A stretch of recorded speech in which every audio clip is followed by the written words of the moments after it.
สวัสดีคุณผู้ชมทุกท่านนะครับยินดีต้อนรับสู่รายการ Mimic Channel นะครับก็สำหรับวันนี้นะเราจะมาพูดถึง achievement ในเกม ICE กันใหม่อีกครั้งหนึ่งนะครับก่อนอื่นต้องขอบอกก่อนเลยนะครับว่าคลิปนี้มีการสปอยเนื้อหาของเกมเป็นส่วนมากนะครับหากต้องการประสบการณ์ที่ดีผมก็ขอแนะนำว่าให้ไปเล่นมาก่อนนะฮะโดยผมจะบอกเล็กน้อยว่าเกมนี้อาจจะทรยศคุณอยู่ก็ได้นะครับสำหรับใครที่ต้องการประสบการณ์ก็บอกแค่นี้แหละก็ออกจากคลิปไปก่อนได้เลยนะครับจริงๆถ้าจะเป็นจริงๆค่อยกลับมาดูนะครับแล้วก็อย่าไปสปอยคนอื่นที่ไม่ได้เล่นด้วยนะครับเกมนี้สปอยเนี่ยโอ้โหเนื้อเรื่องอะไรต่างๆเสียหมดเลยนะครับเพราะผมเองกว่าจะรู้ว่า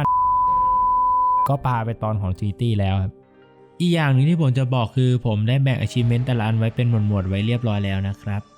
ก็สามารถดูกันได้ง่ายๆนะโดยผมจะแบ่งเป็น2หมวดใหญ่ก่อนนะครับก็คือหมวดบอสแล้วก็หมวดลับหมวดบอสนี่คือจะได้มาโดยการสู้กับบอสหรือการไปถึงบางด่านในเกมนะครับส่วนหมวดลับเนี่ยครับก็จะเป็นหมวดที่ว่าเราต้องทำเป็นพิเศษนะก็คือเราไม่ได้มาโดยอัตโนมัตินั่นเองนะครับว่าง่ายๆก็คือเราดื้อแล้วไม่ยอมตามลูกศรไปนั่นแหละครับ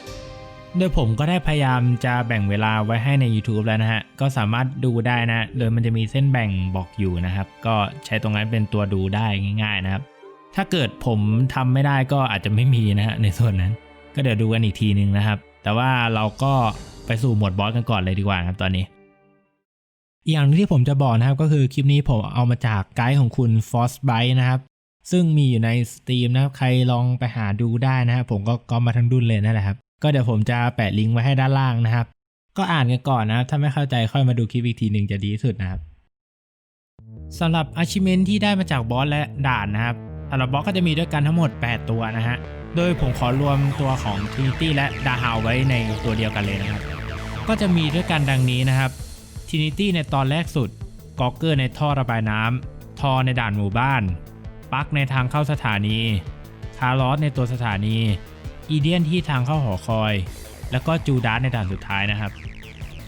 โดยพวกตัวเหล่านี้นะครับเราจะได้ achievement จากพวกตัวเหล่านี้หมดทุกตัวนะฮะในการเล่นถ้าเกิดเราไปตามลูกศรนะครับแต่ก็จะมีอีกทั้งหมด2ตัวด้วยกันนะครับที่เราจะไม่ได้นะถ้าเราเดินตามลูกศรนะครับก็จะมีในส่วนของแจ็คนะครับที่อยู่ในโรงละครลับนะครับซึ่งการจะเข้าไปยังโรงละครลับเนี่ยครับเราก็ต้องเดินไปทางขวาของด่านคอสโรดไปเรื่อยๆนะครับก็เจอกับโรงละครเองนะครับก็คราวนี้ก็ไม่ต้องไปตามลูกศรนะครับก็เดินไปเรื่อยๆนะฮะก็เดี๋ยวก็เจอบอสเองนะครับพอสู้เสร็จนะฮะก็จะได้เจอกับเยลโล่คิงนะครับก็ให้คุณไปตีเยลโล่คิงนะหรือตัวนี้แหละครับทั้งหมด3ครั้งนะก็ได้มาอีก achievement หนึ่งนะครับรวมเป็น2 achievement นะครับคราวนี้อีกอันหนึ่งก็จะเป็น Trinity ที่เราเคยเจอในตอนแรกนะฮะก็จะเป็นตัวเดียวกันกับ Dahao นั่นแหละครับคือตอนที่เราเจอนะครับเราจะเจอตัวของ Trinity ร่างจริงก่อนโดยจะให้เราฆ่าผู้หญิงที่อ่อนแอนะดูอ่อนแอมากๆเลยนะครับคือตบทีเดียวตายด้วยนะฮะซึ่งถ้าเราเลือกที่จะฆ่าฮะเราก็ได้ achievement ที่ชื่อว่า Trinity Self ทันทีเลยนะครับแล้วเราก็ต้องไปสู้กับ Dahao อีกทีนึงนะครับเพื่อจะได้อีก achievement หนึ่งมานะครับแต่ถ้าเกิดเราเลือกที่จะไม่ฆ่านะครับเราก็จะต้องรอสักหน่อยนะฮะรอไปเรื่อยๆจนกว่า narrator จะยอมนะครับแล้วตัวของ Dahao เองก็จะไม่สู้เราอีกด้วยนะครับถ้าเกิดเรายอมปล่อยตัวของ Trinity ไปนะครับก็สำหรับใครที่ไม่อยากสู้บอสที่ค่อนข้างจะยากตัวนี้นะฮะก็เป็นทางเลือกที่ดีฮะที่จะไม่ทำร้ายผู้หญิงที่อ่อนแอเสียก่อนนะครับ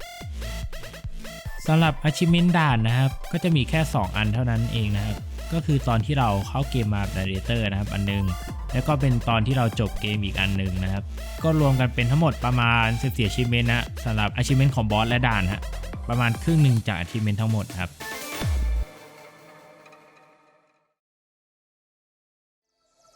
สำหรับในทางส่วนของ achievement ลับนะฮะผมจะขอเรียบเรียงตามเวลาที่ผมได้มานะในแต่ achievement นะครับเพื่อความง่ายสำหรับคนดูแล้วก็ผมจะขอเหมารวม achievement บางอันนะที่มันอยู่ในกลุ่มที่ได้มาในประเภทเดียวกันหรือว่าได้มาติดต่อกันอะไรอย่างนี้นะครับโดยพูดถึง achievement แรกกันนะครับก็คือ once isn't enough นะครับโดยเริ่มแรกนะฮะเราก็จะอยู่ในฉากที่ narrator บ่นไปเรื่อยนะครับที่เราอยู่ในเหมือนหลอดทดลองนะฮะเรียกว่าแก้วทดลองดีกว่านะครับก็มันจะมีหลังจากที่ narrator บ่นเสร็จนะฮะเราก็จะมีปุ่มมาให้กดนะก็คือกดปุ่ม ESC หรือสามเหลี่ยมเพื่อที่ทำให้เราตื่นนั่นเองครับซึ่งจริงๆเราแค่ต้องรอแค่10 วิฮะแล้วหลังจากนั้นคุณจะได้ achievement นี้ทันทีเลยครับแล้วคราวนี้เราก็จะเริ่มฉากใหม่นะฮะแต่คราวนี้ให้กดเริ่มนะครับไม่งั้นก็ไม่ได้เล่นนะฮะ และสำหรับคนที่เผลอกดเริ่มไปแล้วนะครับไม่ต้องกังวลครับทุกครั้งที่คุณกลับไปยังด่านโรสวูดนะฮะคุณก็แค่ต้องรออยู่หน้าประตูนั่นแหละครับประมาณ4 นาทีฮะหลังนั้นเนเรเตอร์ก็จะเปิดประตูให้เราและเราก็แค่เข้าไปใหม่แค่นั้นเองแล้วเราก็จะได้เริ่มใหม่อีกทีนึงต่อมาเป็นในส่วนของพวกรีสตาร์ทนะครับโดยผมรวม achievement 2 นี้ไว้เป็น achievement เดียวเลยนะครับโดยมันจะมีสะพานอยู่ตรงจุดเนี้ยครับผมว่าหลายคนน่าจะเดินเข้าไปกดสะพานโดยอัตโนมัติทันทีเลยครับแต่ว่าถ้าเกิดคุณกดไปแล้วคุณก็ต้องกลับไปเล่นใหม่เหมือนผมนะฮะแต่ถ้าเกิดคุณไม่เปิดแล้วคุณโดดลงไปด้านล่างทั้งหมด3 ทีครับรอบที่3เมเตอร์ก็จะบ่นคุณนะหยุดเราไว้ไม่ให้ไปต่อนะครับแล้วคุณจะได้ชิมเมนต์มาอันแรกครับแต่หลังจากนั้นถ้าเกิดคุณโดดไปเป็นรอบที่4นะครับคุณก็จะได้เข้าไปยังด่านใหม่อีกทีหนึ่งนะที่จะมีกล่องเงินอยู่ตรงกลางนะครับพอเราตีเข้าไปนะฮะประตูทางด้านหลังของเราก็จะเปิดออกนะฮะเราก็เดินเข้าไปลึกๆด้านในสุดเลยนะครับจนกระทั่งมันเข้าฉากคัสซีนนั่นเองนะครับแล้วหลังจากจบคัสซีนนะฮะเราก็ได้ achievement มาทันทีเลยครับอันต่อมาที่เราจะได้ในด่านเดียวกันเลยนะครับมันจะมีชื่อว่าจัมเปอร์นะครับมันจะมีด่านที่มีบ่อกดอยู่นะครับแค่คุณโดดลงไปทั้งหมด3 รอบนะฮะจนหน้าจอมันมึนๆนั่นแหละครับแค่นั้นคุณก็ได้ achievement มาทันทีเลยครับคราวนี้มาในหมวดของ Trophy Series นะครับในซีรีส์นี้จะมี achievement ทั้งหมด4 อันด้วยกันนะครับโดยเมื่อเราเข้ามาในด่านของซีเวอร์นะครับให้เราเดินไปเรื่อยๆนะครับคุณจะเจอกับหลุมขนาดใหญ่นะที่ดูเหมือนจะให้เรากระโดดลงไปนะครับแต่ให้คุณเนี่ยแดชขึ้นไปด้านบนแทนนะครับมาทางรูนี้เลยแล้วก็เดินตรงต่อไปเรื่อยๆจนมาถึงห้องโล่งๆนี้เลยครับให้คุณรอไปเรื่อยๆครับคุณก็ได้ achievement แรกมาพอมีถ้วยโผล่ขึ้นมาคุณก็ตีได้ achievement ที่2มีถ้วยมาอีกอันหนึ่งคุณก็ตีก็ได้ achievement ที่3หลังจากจบคัสซีนก็ได้ achievement ที่4ครบทั้งหมด4 achievement นะภายในฉากเดียวคราวนี้สำหรับในด่านของ Ultimopolis นะครับในด่านนี้จะมี achievement ทั้งหมด2 อันด้วยกันครับโดยไม่รวมบอสทอก็จะมี Gate Crasher กับ Binary Copy นะครับโดยเริ่มแรกสุดเนี่ยผมแนะนำให้ทำ Gate Crasher ก่อนจากนั้นก็ค่อยมาทำ Binary Copy ทีหลังก็ได้โดย Gate Crasher นะฮะให้คุณเดินตั้งแต่เริ่มแมปไปทางขวาเรื่อยๆเลยครับคุณก็จะเจอกับประตูในด่านของตรงนี้นะครับโดยประตูเนี่ยครับปกติถ้าเราเดินเข้าไปใกล้ๆครับประตูจะปิดลงฮะเราไม่สามารถจะไปฝั่งหนึ่งได้ต้องไปตีบอสก่อนนะแต่ถ้าเกิดคุณแดชเข้าไปอย่างรวดเร็วครับคุณก็จะสามารถผ่านประตูตรงนี้ไปได้พอดีเลยครับแล้วก็จะได้ achievement Gate Crasher มานะครับ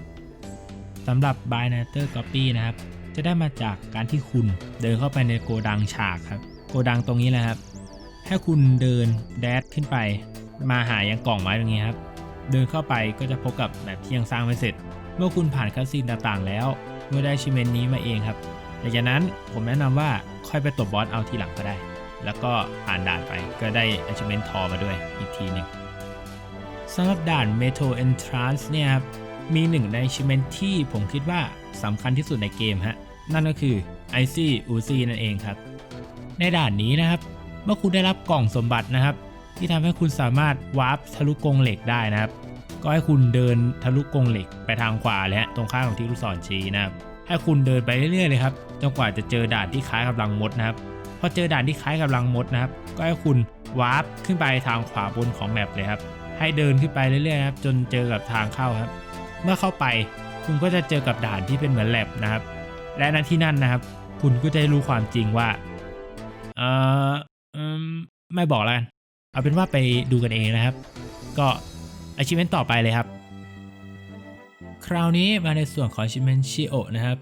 achievement นี้ก็จะเป็น Easter egg เล็กๆน้อยๆนะครับสำหรับเกม2 เกมที่จะออกภายใน2 ปีให้หลังครับก็มีเกมปลาโคอินะฮะที่ออกพร้อมๆกันนั่นแหละครับแล้วก็จะมีเกมหนึ่งก็คือชิโอะนะครับที่จะออกใน2 ปีอย่างที่บอกครับเรื่องมันมีอยู่ว่า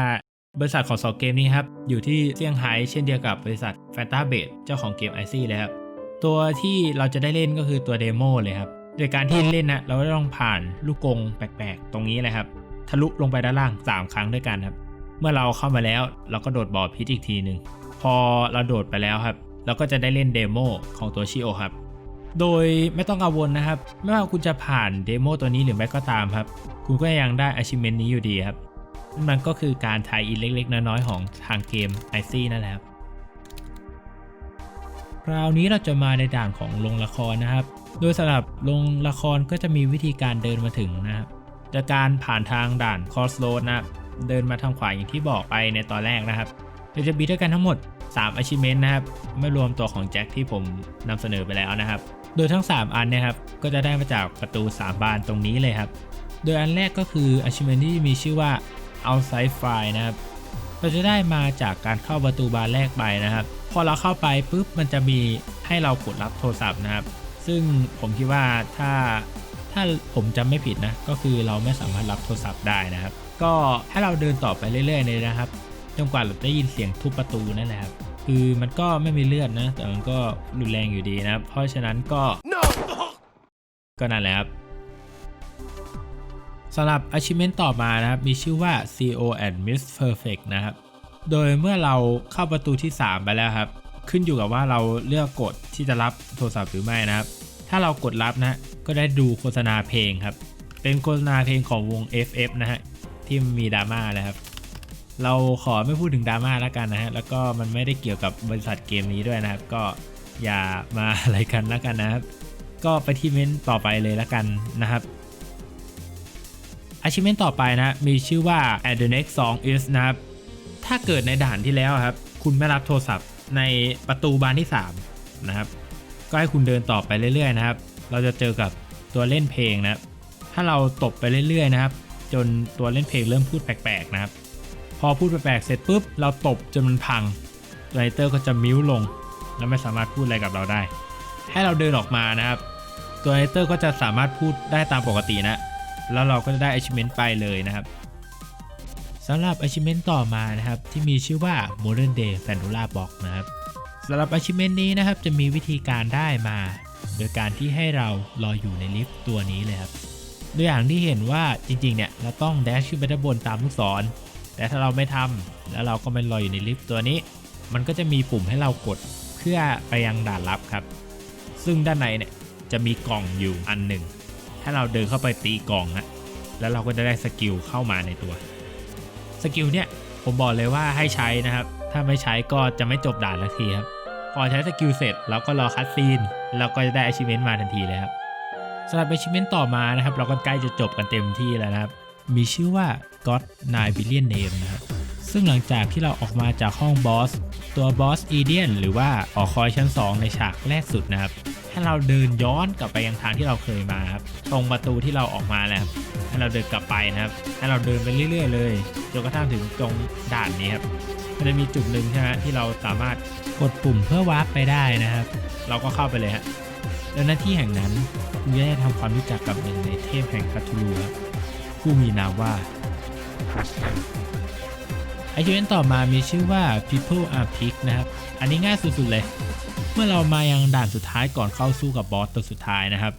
มันจะมีคำถามขึ้นมาว่าเราพร้อมหรือไม่ฮะให้เราตอบไม่ครับตอบไม่ไปเลยครับไม่ไปจนกว่าจะไม่มีให้ตอบครับถ้าไม่มีให้ตอบเราก็แค่รอครับรอไปเรื่อยเลยครับแล้วเราก็จะเข้าฉากคัตซีนครับแล้วก็กลับไปยังไอซิสเต็มอีกครั้งหนึ่งนั่นแหละครับPeople Are Pigจริงๆเอานะครับในตอนนี้เราก็มาถึง achievement สุดท้ายกันแล้วนะครับโดย achievement นี้นะครับผมขออ้างอิงนิดนึงนะครับก่อนที่เราจะเข้าไปนะครับตามข้อมูลที่ผมหามานะครับส่วนมากเขาจะบอกว่าเราจำเป็นต้องได้ทั้งหมด32 achievement ก่อนหน้านี้ครับเพื่อจะได้ทำ achievement นี้นะครับซึ่งตรงนี้ผมยังไม่แน่นอนนะครับเดี๋ยวขอไปหาข้อมูลดูอีกทีนึงนะครับแต่ว่าที่แน่นอนก็คือถ้าเราทำครบ32 achievement เนี่ยเราจะได้ achievement นี้อย่างแน่นอนครับและนี่คือ achievement ของ To Ending นะครับที่มีชื่อว่า To Meet You Again นะครับก็นะครับถ้าเกิดคุณสู้บอสตัวสุดท้ายเสร็จแล้วนะครับมันก็จะมีด่านใหม่ขึ้นมานะครับที่มีชื่อว่า Name of God หรือว่านามแห่งเทพนั่นเองครับถ้าเราใส่ชื่อเทพที่เรารู้ไปเลยครับมีคำใบ้มากมายเลยฮะไม่ว่าจะเป็นตัวเครื่องหมายคำถาม3อันนะในตัวของ iSystem เองนะฮะซึ่งเป็นรหัส ASCII นะครับถ้าเราแกะออกมาก็จะได้ชื่อนะครับผมบอกชื่อตรงนี้เลยละกันนะก็มีชื่อว่า Haster นะครับถ้าเราใส่เข้าไปเราก็ได้เล่นในด่านของ To Ending นะครับซึ่งตรงเนี้ยคุณแค่ต้องเล่นนะแค่นั้นเลยได้จบก็ได้ achievement To Meet You Again แล้วถ้าเกิดทำ achievement นี้เสร็จเนี่ยก็ได้ achievement สุดท้ายด้วยก็คือ achievement Haster ซึ่งก็เป็นหนึ่งในคำใบ้นะ คือ Achievement Hunter นี่คือจะได้มาเมื่อคุณทำ Achievement ครบทั้งหมด33อันนะครับรวมกับตัวมันเองเป็น34อันครับเอานะครับสุดท้ายนี้ถ้ามีปัญหาไงก็คอมเมนต์มาที่ท้ายคลิปได้เลยนะครับเพราะว่าตัวผมได้เคยทำ achievement พวกนี้ไปแล้วนะไม่รู้ว่ามันจะเป็นยังไงนะครับบาง achievement ผมอาจจะได้ไปแล้วผมไม่รู้ว่าจะได้ตอนไหนอีกทีหนึ่งนะฮะถ้าคราวหน้าจะให้ผมทำอะไรก็สามารถบอกกันได้นะจะเอาไอซี่หรือโอสุหรือจะมาเป็นรูปแบบไกด์มาเป็นเนื้อหามาเป็นอะไรก็ได้ก็บอกได้นะครับเขียนคอมเมนต์ไว้ได้เลยนะครับแล้วก็ขอเพิ่มเติมอีกนิดนึงนะครับคือตัวผมทำ YouTube เป็นงานอดิเรกนะดังนั้นก็ถ้าลงคลิปช้าก็อย่าว่ากันนะครับอันนี้ก็โรงเรียนเปิดแล้วด้วยหลายๆเรื่องก็เข้ามานะก็เลยอาจจะทำคลิปช้าหน่อยพอสมควรเลยแหละกราฟิกอะไรก็ทำเองหมดเลยนะก็จะลำบากนิดนึงครับบางอันก็แก้หลายๆรอบก็เอาเป็นว่าไม่บ่นมากแล้วกันนะวันนี้ขอตัวลาไปก่อนนะครับเดี๋ยวคราวหน้าน่าจะเป็นโอสุนะฮะส่วนวันนี้ขอตัวลาไปก่อนแค่นี้แล้วกันเดี๋ยวบ่นยาวอีกก็แค่นี้ครับสวัสดีครับ